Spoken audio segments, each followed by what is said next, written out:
पश्चिमी बंगाल की राजनीति में गोल्ड गार्ड बनाम यंग ब्रिगेड का झगड़ा खूब चर्चा में है। सत्तारूढ़ पार्टी टीएमसी की इस कलह पर विपक्ष हमलावर है। टीएमसी में यह बहस तेज हो गई है कि पार्टी के सीनियर नेताओं को युवाओं को पॉलिटिक्स में आने के लिए जगह देना चाहिए, चूंकि पार्टी सुप्रीमो ममता बनर्जी अनुभवी नेताओं का समर्थन कर रही है, जबकि उनके भतीजे और पार्टी महासचिव अभिषेक बनर्जी सीनियर लीडर्स को रिटायरमेंट देने के पक्ष में खड़े हो गए हैं। लोकसभा चुनाव 2024 के बीच ममता बनर्जी ने कुणाल घोष को तृणमूल कांग्रेस के राज्य संगठन के महासचिव पद से हटा दिया है।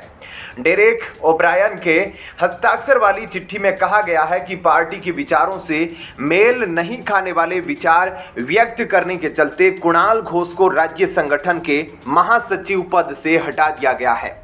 हालांकि विपक्षी दल के नेताओं की माने तो तृणमूल कांग्रेस में ममता वर्सेज अभिषेक बनर्जी का माहौल चल रहा है। कुणाल घोष को पद से हटाने के बाद इस बात को और हवा मिलने लगी है। कुणाल घोष को पार्टी के प्रवक्ता पद से पहले ही पार्टी विरोधी बातें बोलने के लिए हटा दिया गया था।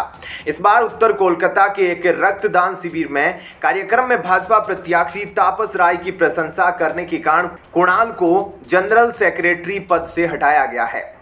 विपक्षी दल के नेताओं के बयान से स्पष्ट है कि कुणाल घोष को हटाने के पीछे तृणमूल कांग्रेस की एक लॉबी काम कर रही है।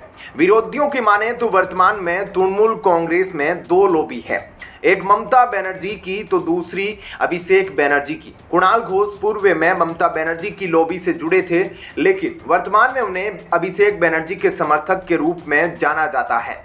वहीं विरोधी यानी भाजपा के कुछ नेताओं का कहना है कि यह बुआ और भतीजे की लड़ाई है। विरोधियों का कहना है कि बुआ और भतीजा की लड़ाई में टीएमसी में अभी भी ममता की ही बात चलती है। यह प्रमाणित करने के लिए कुणाल घोष को हटाया गया। विरोधी सूत्रों का यह भी कहना है कि उत्तर कोलकाता से सुदीप बंदोपाध्याय ममता बनर्जी के उम्मीदवार है। हालांकि अभिषेक बनर्जी नहीं चाहते कि सुदीप बनर्जी उत्तर कोलकाता से जीते। लोकसभा चुनाव के बीच एक दुर्लभ लम्हा भी देखने को मिला। तापस रॉय तृणमूल कांग्रेस छोड़कर बीजेपी में शामिल हो गए और कोलकाता उत्तर से उम्मीदवार बन गए। तृणमूल के पूर्व राज्यसभा सांसद और तृणमूल प्रवक्ता कुणाल घोष ने तापस रॉय की तारीफ की है। एक ही मंच पर बैठकर उन्होंने कहा कि हम तापस रॉय को पार्टी में रखना चाहते थे, लेकिन नहीं रख सके। वे बहुत अच्छे उम्मीदवार हैं, लोग समझेंगे और वोट देंगे।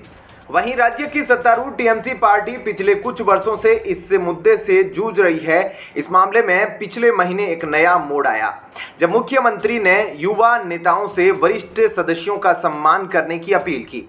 यह विवाद तृणमूल कांग्रेस के भीतर पुराने नेताओं और युवा पीढ़ी के बीच 2 साल पुराने आंतरिक संघर्ष को दिखाता है। कथित सत्ता संघर्ष की अफवाहों के बीच जनवरी 2022 में ममता बनर्जी ने टीएमसी की सभी राष्ट्रीय पदाधिकारी कमेटियों के साथ साथ अभिषेक बनर्जी के राष्ट्रीय महासचिव के पद को भी भंग कर दिया था।